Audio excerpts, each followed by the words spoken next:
જય હિન્દ, જય ભારત મિત્રો. જો આજકાલ આપણે દવાના ડોઝમાં માર્યું હેવીમાં હેવી બધું આવું છે. ઓલું કોરાદન આવે એ હીર બહુ હતી, લશ્કરી હીર ને એવું, એટલે આપણે કોરાદન મારી પછી એના ભેગું નાખ્યું તું એમાં મેક્ટિન બેન્ઝોય. બે જાતના ઝેર ભેગા કર્યા, નકર હીર મળે એમ નહોતી.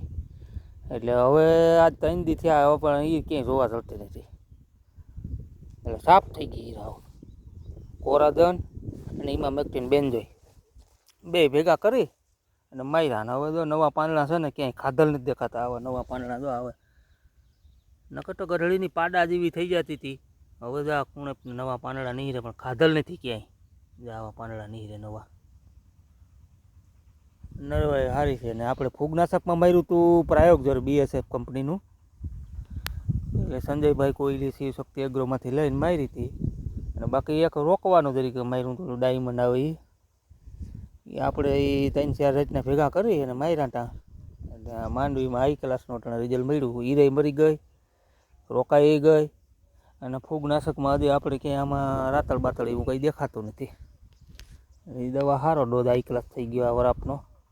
રિઝલ્ટ આપણને હાઈ ક્લાસ મળ્યું. હીર નગર બહુ ઝાઝી હીર હતી, એમ થઈ કે માંડવી બધી ખાઈ જાય, બકરાઓની ગળી હાવ સરવા માંડી હતી. એટલે રિઝલ્ટ સારામાં સારું મળ્યું. કોઈ પણ હીર મિત્રો હોય તો કોરાદન મારી દેવી. બે જાતની ભેગ્યું કરવું હીરની, એક જાતમાં જવાબ નથી દેતી.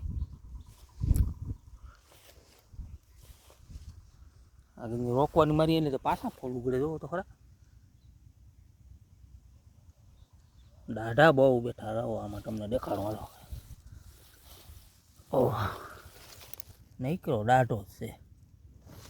તમને એમ થાય કે ભાઈ ભાઈ આમાં નીકળે દાઢા ને બીબડા થાવ. આપણે હાલ્યા જાય ને તોય ઉસકી જાય.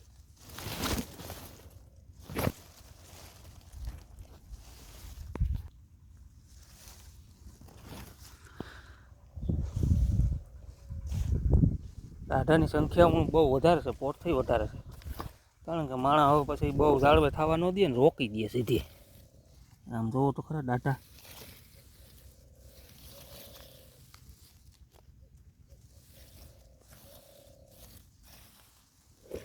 દાઢાની સંખ્યા બહુ છે વધારે. હાલો મિત્રો, આપણી ચેનલને લાઈક અને સબસ્ક્રાઈબ કરજો. જય હિન્દ, જય ભારત.